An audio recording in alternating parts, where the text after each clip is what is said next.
From Atlanta, Georgia, welcome to Fearfully and Wonderfully Me, a podcast for women on leadership and life skills with Rhea Story. Rhea shares powerful life and leadership principles, helping you maximize your potential and become the woman God created you to be.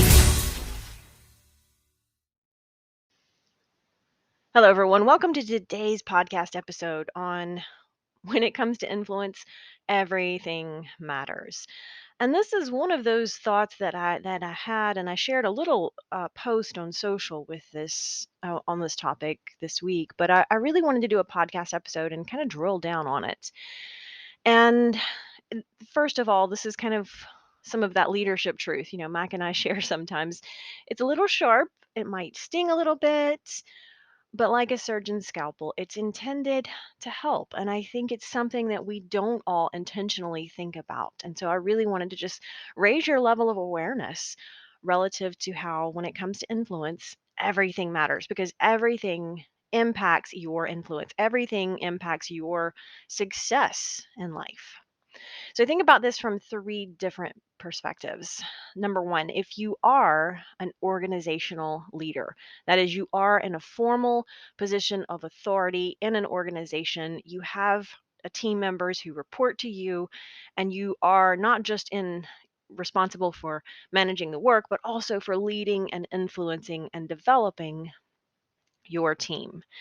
And so everything you do impacts your influence with your team members. And this could be little things that we don't always think about. Do you have a special parking place, or do you just park where everyone else does? I remember years and years ago, it was I think it was the second day at work at a new job for me, a new organization. The first day was all orientation. And so that was off site from the actual campus of the place where I was working. So second day on the job, I get to work and I'm just a few minutes early, 7:30 in the morning. And I get there and I park in this big old parking deck, and they only had one instruction relative to parking. You just couldn't park on the first level because the first level was reserved for clients, customers, patients. So you, as an employee, you just couldn't park on the first level of the parking deck. You could park on the first space of the second level or anywhere on up, but you didn't want to park on that first level. And so I park on the second or third level. I kind of pick out a corner and park my car, and I start to walk in. And as I'm walking in, I see the CEO of the organization, and he's just ahead of me. Like I'm walking in from the parking deck, and he is just ahead of me.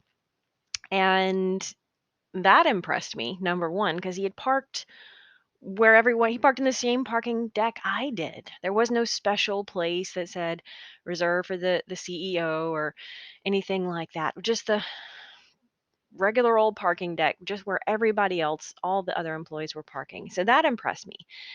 And number two, he was picking up the newspapers as he walked in.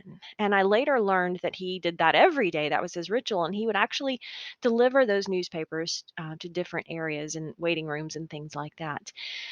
And that really made an impact on me because this is a person who is in the top level of position of authority in the organization, and they were humble enough to park right where everybody else does. And that makes an impression.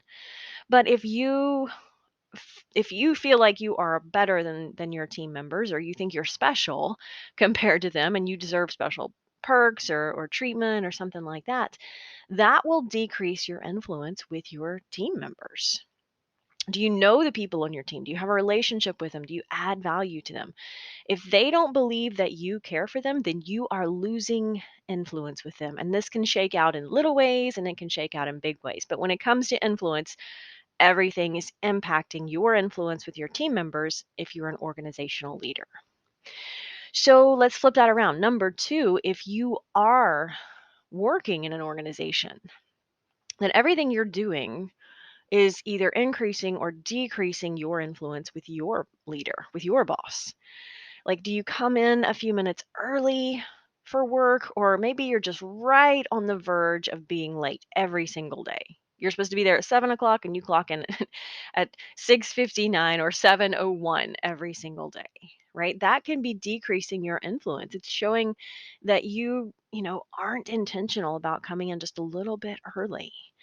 Or maybe you come in on time, but you let kind of the little things slip by because they're not required. And sometimes this looks like things like safety or compliance.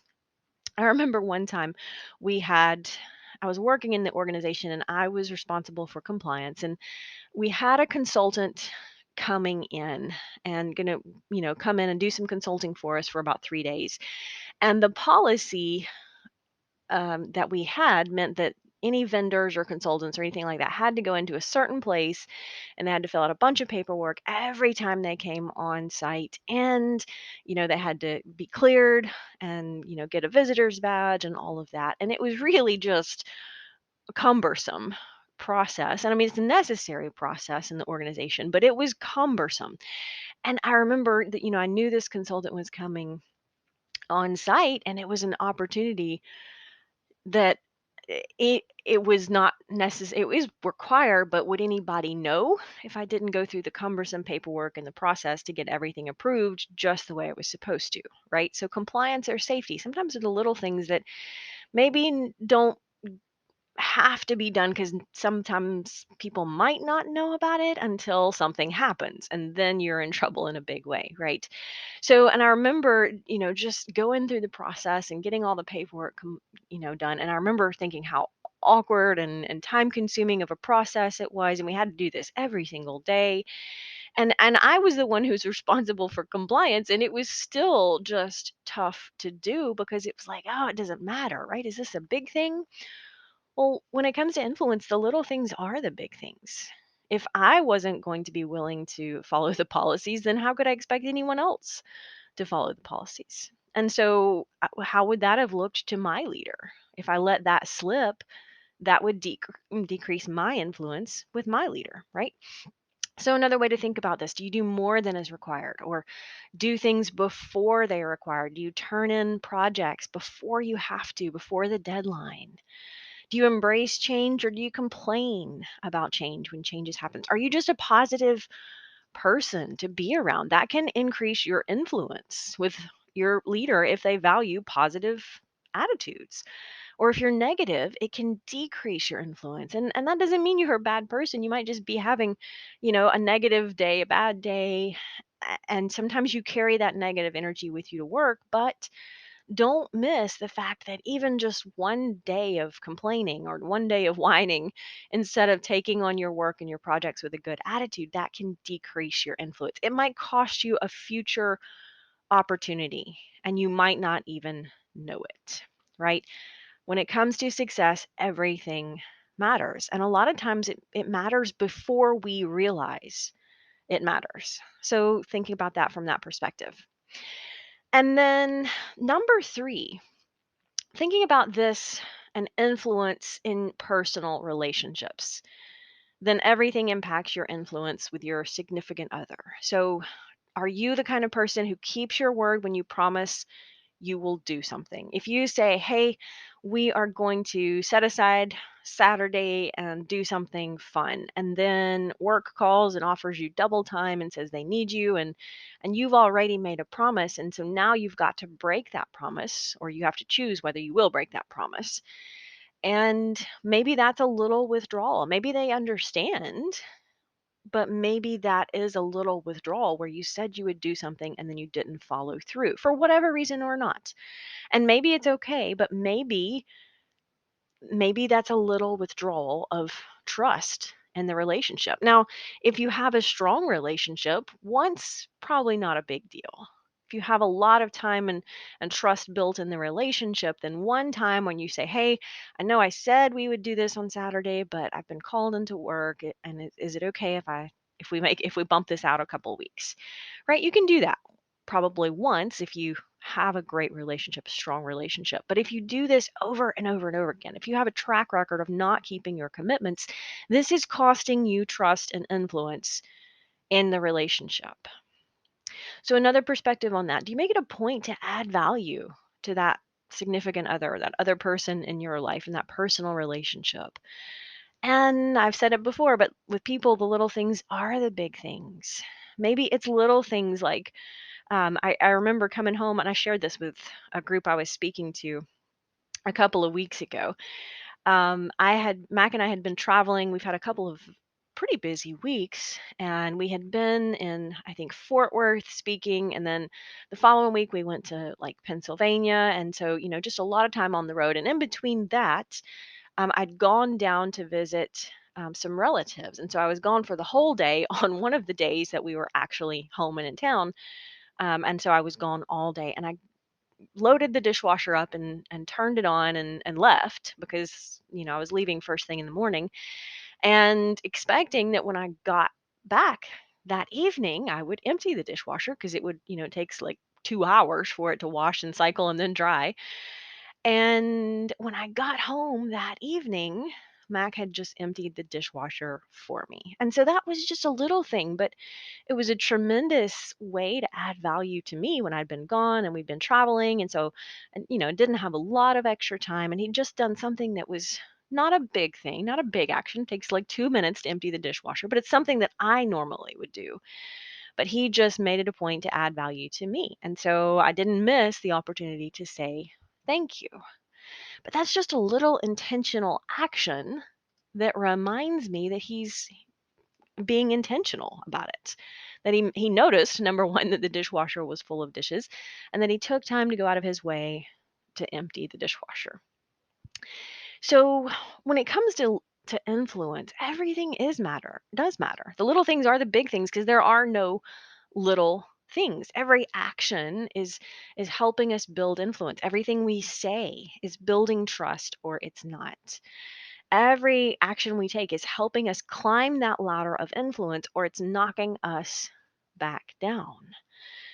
And we don't always think about that. Like I say, my challenge is just to help you raise that level of awareness relative to different areas of your life where you might not be thinking about what's costing you influence. This could be with your kids, this could be with your spouse or your leader at work, it might be your friends.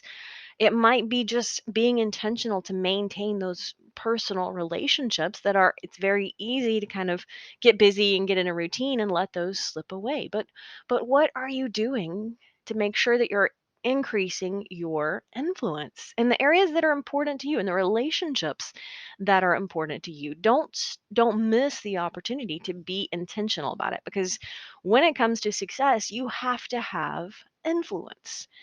And, this is one of the things I get a little bit fired up talking about because nobody ever really talked to me in my career or my journey or any of the college classes that I've taken, and I've taken quite a few of them, but nobody ever talked about the importance of being able to impact people and influence them. Nobody ever talked about how to be successful by influencing people. Now, they talked about things like, dress nice for a job interview. Well, why?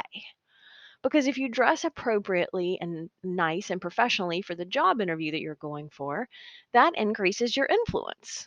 Well, everyone would talk about the practice, dress nice for the job interview, but nobody talked about the principle of why and how dressing for the interview impacts your influence. It shows that you are professional already in that mindset for the role that you're interviewing with, right?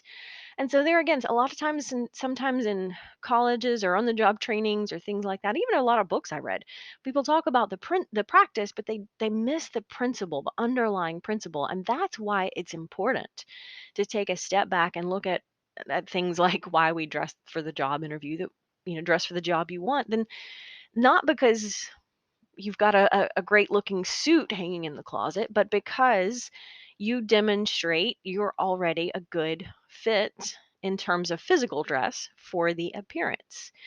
So, that's just one way that can impact our influence.